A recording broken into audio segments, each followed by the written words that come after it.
सभी भाई बहनों, हमारी आज की सच्ची खबरों में तो बहनों समय से वीडियो देख लें और वीडियो को शेयर अवश्य कर दें, क्योंकि अब देखिए बहुत ज़्यादा सख्ती बरती जा रही है। क्योंकि हमारी जो आंगनवाड़ी बहनें हैं वही कम से कम 1 से 1.5 लाख रुपए महीने कमा रही हैं। क्योंकि जो भी कार्यक्रम शुरू होता है आंगनवाड़ी बहनों से होता है, चाहे वो ऑनलाइन का काम हो, वीडियो कॉल का हो या फिर कोई भी कार्य हो, चाहे कोई ऐप ही क्यों ना हो। तो देखिए अब क्या हो गया, आंगनवाड़ी बहनों के लिए नई जानकारी जो आई है। प्रत्येक परियोजना में 15 से 20 कार्यकर्तियों को किए जाएंगे फ़ोन। मनमानी और लापरवाही पर लग सकेगा अंकुश। जिले में कुल 1752 आंगनबाड़ी केंद्र हैं। तो ऐसा नहीं है किसी एक ज़िले के लिए है, ये अब निकल चुका है आदेश। अभी ये फर्रुखाबाद से निकला है, आदेश भी निकल गया, हम आगे आदेश भी दिखाएंगे। अभी हर ज़िले के लिए सभी बहनें अपना तैयार हो जाएं। आंगनबाड़ी केंद्रों के संचालन में अब कार्यकर्तियों की लापरवाही नहीं चलेगी। कार्यकर्तियां मर्जी से गोल नहीं हो सकेंगी। इसके लिए जिला मुख्यालय पर कंट्रोल रूम स्थापित कर वीडियो कॉल के माध्यम से कार्यकर्तियों की हाजिरी ली जाएगी। पोस्टार विभाग ने इसको लेकर एक कक्ष में कंट्रोल रूम बनाने का कार्य शुरू कर दिया है। प्रत्येक परियोजना में 15 से 20 कार्यकर्तियों को रोजाना वीडियो कॉल किए जाएंगे। जिले में कुल 1752 आंगनबाड़ी केंद्र हैं। कई केंद्रों पर संचालन भगवान भरोसे चल रहा है। कार्यकर्तियां केंद्रों के संचालन में लापरवाही बरत रही हैं। ग्रामीण क्षेत्रों की छोड़िए, शहर में कई केंद्र तो धरातल पर दिखाई नहीं पड़ रहे हैं। ऐसी जगह पर केंद्र बनाए गए हैं जहां पर अनुमान लगाना भी मुश्किल हो पाता है कि यहाँ पर कोई केंद्र भी संचालित हो रहा है। ग्रामीण क्षेत्रों में तो कार्यरत दर्जनों कार्यकर्तियां जिला मुख्यालय पर ही निवास करती हैं। अक्सर मुख्यालय पर ही ऐसी कार्यकर्तियां देखी जाती हैं। ऐसे में खुद ही अंदाज़ा लगाया जा सकता है कि केंद्रों का संचालन किस तरह से चल रहा होगा। बिल्कुल सही बात है। जब आंगनवाड़ियाँ केंद्रों, अगर आप किसी भी कार्यालय में हर वक्त उपस्थित रहेंगी तो फिर केंद्र कौन चलाएगा, कि केंद्रों का संचालन किस तरह से चल रहा होगा। भले ही कार्यकर्तियों को पहले ही फ़ोन दिए जा चुके हैं, मगर विभागीय स्तर से दिए गए फ़ोन में विभिन्न प्रकार के सिस्टम ठीक न होने से इससे सही मॉनिटरिंग भी नहीं हो पा रही है। अब मनमानी पर अंकुश लगाने के लिए विभागीय स्तर से रणनीति बनाई गई है।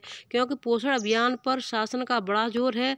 बच्चों के पोषण स्तर में सुधार और किशोरियों के पोषण स्तर में सुधार के लिए कार्यकर्तियों को अहम जिम्मेदारी मिली हुई है। ऐसे में कार्यकर्तियों की लापरवाही से बच्चों के पोषण अभियान में कहीं झटका न लगे, इसको देखते हुए कार्यकर्तियों की ग्रेडिंग की तैयारी की गई है। विभागीय स्तर से विकास भवन में ही एक कक्ष तैयार कर कंट्रोल रूम मॉनिटरिंग करने को एक टीम तैयार की गई है। इसमें पोषण अभियान के संविदा कर्मियों को लगाया गया है, जो कार्यकर्तियों की सीधी वीडियो कॉल कर मॉनिटरिंग करेंगे। रोजाना प्रत्येक परियोजना में 15 से 20 कार्यकर्तियों को वीडियो कॉल की जाएगी। वीडियो कॉल में यह देखा जाएगा कि कार्यकर्ती वीडियो कॉल के समय कहां पर है, कितने बच्चे केंद्र पर हैं और साफ सफाई की स्थिति क्या है। तो देखिए इस तरीके से आंगनबाड़ी बहनों को यानी हर पर नज़र रखी जाएगी। कंट्रोल रूम से वीडियो कॉल कर कार्यकर्तियों की होगी हाजिरी। इसमें देखिए स्मार्टफोन मिलने पर भी नहीं बदला रवैया। स्मार्टफोन दिए जाने के पीछे मकसद था कि इससे बदलाव आएगा, मगर कार्यकर्तियां अभी भी लापरवाही बरत रही हैं। स्मार्टफोन में भी GPS सिस्टम है। सिस्टम के अलावा कई अन्य एप्लीकेशन हैं, जिससे भी कार्यकर्तियों की लापरवाही पर अंकुश लगाने की उम्मीद जताई जा रही है। पर ग्रामीण क्षेत्र में स्मार्टफोन काम न करने की अक्सर शिकायतें आ रही हैं। शासन स्तर से बच्चों के पोषण और किशोरियों के पोषण स्तर को सुधार को लेकर कड़ाई की जा रही है। ग्रेडिंग तय करने को रोजाना प्रत्येक परियोजना में देखिए वही 15 से 20 आंगनबाड़ी कार्यकर्ती। तो मैं सभी बहनों से कहना चाहती हूँ, चाहे वो किसी भी ज़िले से हों, यूपी के से हों, किसी भी राज्य से हों, बिहार के से हों, उत्तराखंड हो या MP हो, राजस्थान हो, जहाँ से भी हो, क्योंकि पोषण ट्रैकर है वो सभी के लिए है। अब देखिए हर जगह पर कंट्रोल रूम बनाया जाएगा, हर ज़िले में, हर बनाया जाएगा, यानी विकास भवन पर, जहाँ से आंगनबाड़ियों की जानकारी मिलेगी कि क्या कार्य कर रही हैं वो या फिर नहीं कर रही हैं। आंगनबाड़ी में बेटे को पढ़ा रही हैं हाथरस की डीएम। तो देखिए ये मैंने आपको बता दिया है। मैं दूसरे आदेशों की तरफ ले चलती हूँ जो आप भाई बहनों के लिए बहुत ज़रूरी है। लास्ट तक बने रहें। जिन भाई बहनों ने चैनल को सब्सक्राइब नहीं किया है तो सब्सक्राइब कर लें। जिन बहनों ने अभी तक पोषण ट्रैकर को अपडेट नहीं किया है, कल हमने वीडियो डाल दी थी, तो उसको अपडेट कर लें। ये देखिए कार्यालय जिला कार्यक्रम अधिकारी लखीमपुर खीरी का 23 दिसंबर का निकला हुआ आदेश है। समस्त बाल विकास परियोजना अधिकारी किस लिए है? ये पोषण ट्रैकर ऐप पर फीड की जा रही सूचनाओं के संबंध में, यानी कि जो लखनऊ से आदेश निकला था हमने उसको दिखा दिया था, वही अब हर जिला अधिकारी निकालेंगे जिसको आंगनबाड़ियों के पास भेजा जाएगा।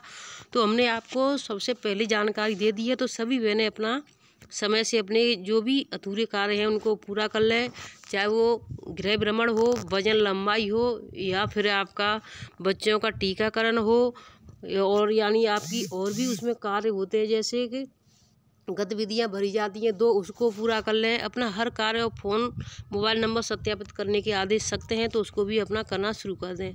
देखिए फर्रुखाबाद में जो निकले हैं वो अब आदेश हर जगह से निकलेंगे। और भी एक बहन ने भेजा है, ये पता नहीं किस चीज़ का आदेश है, हमारी समझ से थोड़ा बाहर है। अगर किसी की समझ में आ जाए तो हमें बताना।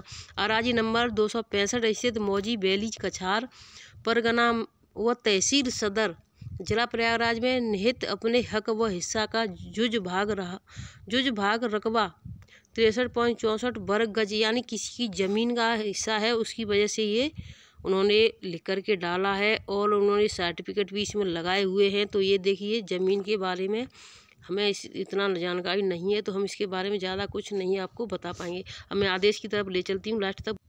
तो देखिए कोरोना के वेरिएंट पर यूपी में अलर्ट, यानी यूपी में भी कोरोना आ चुका है। तो सभी बहनें सबसे पहले हम आदेशों का पालन तभी कर पाएंगे, सबसे पहले हमें कोरोना का यानी अपने आप को सुरक्षित रखना है। अगर हम ही सुरक्षित नहीं रहेंगे तो कैसे हम किसको, अपने बच्चों को, परिवार के बच्चों को, आंगनबाड़ी केंद्र में आने वाले बच्चों को किस तरीके से रख पाएंगे। तो इसका आदेश भी उत्तर प्रदेश से निकल चुका है, तो सभी बहनें अपना इसको समझ लें। रंजना कुमार सचिव उत्तर प्रदेश शासन सेवा में समस्त मंडलायुक्त उत्तर प्रदेश, समस्त मंडलीय अपर निदेशक चिकित्सा स्वास्थ्य, समस्त जिला अधिकारी प्रधानाचार्य, समस्त मेडिकल कॉलेज, मुख्य सचिव चिकित्सालय उत्तर प्रदेश, समस्त मुख्य चिकित्सा अधीक्षिका मंडली, संयुक्त जिला चिकित्सा अधिकारी उत्तर प्रदेश लखनऊ। दिनांक 22 दिसंबर 2023 का है। विषय कोविड वायरल के संबंध में आवश्यक दिशा निर्देश दिए जाने के संबंध में। और इसमें कौन से दिशा निर्देश हैं उनको जानकारी कर लें आप, कहीं ऐसा ना हो आप चले जाए और उस दिशा निर्देश के खिलाफ हो जिससे कि आपके लिए कोई दिक्कत हो जाए। जैसा कि आप अवगत हैं कि विश्व स्वास्थ्य संगठन WHO द्वारा माह मई 2023 के कोविड-19 के संक्रमण दर की निरंतर गिरावट तथा विगत वर्षों के हुए व्यापक टीकाकरण कवरेज के दृष्टिगत कोविड-19 को हेल्थ की श्रेणी में हटा दिया गया है। साथ ही प्रदेश सरकारों एवं केंद्र सरकार के मध्य निरंतर सहयोग और पर्यवेक्षण के कारण देश और प्रदेश में कोविड-19 की संक्रमण दर को नियंत्रित करने में सफलता प्राप्त की गई। परंतु कोविड-19 वायरस अन्य सामान्य प्रसारित कारकों की भांति देश के पर्यावरण एवं जलवायु के साथ पारिस्थितिकीय सामंजस्य स्थापित करते हुए निरंतर संरक्षण में है। अतएव इन परिस्थितियों में कोविड-19 के संरक्षण की स्थिति अब जनपद स्तर तक सतत निगरानी रखा जाना आवश्यक है। नंबर 2, हाल ही में कुछ राज्य एवं केंद्र शासित प्रदेश यथा केरल के कोविड-19 केसेज की संख्या में वृद्धि परिलक्षित हुई है। इस वायरल की नवीनतम स्ट्रेन का प्रथम रोगी देश में पता लगा है। तदनुसार मैं सचिव स्वास्थ्य एवं परिवार कल्याण मंत्रालय भारत सरकार के पत्रांक संख्या 18/12/2023 छायाव्रत संलग्न के निहित निर्देशों के अनुपालन में प्रदेश कोविड-19 वायरल के संक्रमण के विभिन्न बिंदुओं पर सतर्कता पूर्वक कार्यवाही की जानी आवश्यक है। आज इतनी ठंड पड़ रही है, मैं आपको बताना चाहूँगी कि आपको अपने घर का गेट खोलेंगे तो सामने जो दूसरे का अगर गेट है तो वो भी दिखाई नहीं दे रहा होगा, क्योंकि आज इतना भयंकर कोहरा है कि कुछ मैं बता नहीं सकती हूँ। आपके यहाँ है या नहीं है, जो भी हो आपको कमेंट बॉक्स में अवश्य बताएं। नंबर 1 है, आगामी त्यौहार के अवधि में कोविड-19 के सदस्य प्रभावित वृद्धि को नियंत्रित किए जाने हेतु चिकित्सालयों में उपचार हेतु आने वाले खांसी, जुकाम, बुखार इत्यादि रोगियों का श्वसन संबंधी शिष्टाचार के अनुपालन हेतु प्रेषित किया जाए। नंबर 2 है, स्वास्थ्य एवं परिवार कल्याण मंत्रालय भारत सरकार द्वारा, तो देखिए अपने यहाँ पर केस मिल चुका है यूपी में, इसलिए इसको तैयारियों से चल रहा है। अब सभी बहनें अपना मुंह पे मास्क और साबुन से हाथ धोना बार बार पहले जैसे ही करना, तैयारियों में रहें, जिससे कि कहीं आपके आसपास भी कोई रोगी हो तो आपको सुरक्षित रह सकें। क्योंकि देखिए ये जो केस है वो कहाँ का है, मैं इसको भी आपको बताना चाहूँगी। देश के कई राज्यों में कोरोना के बढ़ते केस और वायरल के नए स्ट्रेन, अस्पतालों में भर्ती होने वाले सभी इन्फ्लुएंजा लाइक इलनेस ILI और senior acute respiratory infection SARI रोगियों की अनिवार्य रूप से RT-PCR जाँच कराई जाएगी। जाँच पॉजिटिव आने पर इसको जानकारी सभी स्टेक होल्डरों संग साझा करने के साथ ही सैंपल जीनोम सीक्वेंसिंग के लिए भेजने के लिए निर्देश दिए गए हैं। आगामी त्योहारों और नए साल के चलते कोरोना का प्रसार रोकने के लिए खास सतर्कता बरतने को कहा गया है। कोरोना की संभावित वृद्धि रोकने के लिए अस्पतालों में इलाज के लिए आने वाले खांसी जुकाम वाले हैं। अभी देखिए चिंताजनक 10 राज्यों में कोरोना के नए केस कितने कहाँ पर मिले हैं।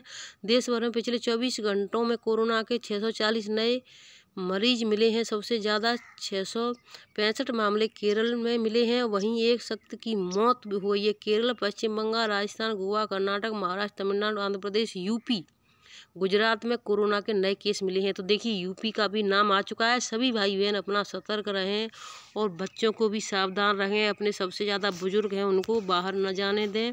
सबसे मेन चीज़ देखिए, वृंदावन मथुरा 23 दिसंबर से लेकर 5 जनवरी तक जगत प्रसिद्ध ठाकुर बांके बिहारी मंदिर में उमड़ने वाली श्रद्धालुओं की भीड़ को देखते हुए मंदिर प्रबंधक ने श्रद्धालुओं के लिए शुक्रवार रात कोविड प्रोटोकॉल की एडवाइजरी जारी की है। इसके तहत दिशा निर्देशों का पालन करने का आह्वान श्रद्धालुओं से किया है। मंदिर की ओर से 23 दिसंबर से 5 जनवरी तक मंदिर में उमड़ने वाली श्रद्धालुओं की भीड़ को देखते हुए 60 वर्ष के बुजुर्ग महिलाओं के साथ छोटे बच्चों के साथ मंदिर न आने की अपील की है। यानी छोटे बच्चों में और बुजुर्ग जो होते हैं 60 वर्ष से ऊपर, 60 वर्ष तक के, उनको सबसे ज़्यादा खतरनाक रहता है, खतरा रहता है इस चीज़ के लिए। तो सबसे ज़्यादा उनको ध्यान रखना है आपको। जो यानी वयस्क होते हैं, जवान होते हैं, वो थोड़ा झेल भी लेते हैं। तो वीडियो को शेयर करें, चैनल सब्सक्राइब करें। धन्यवाद।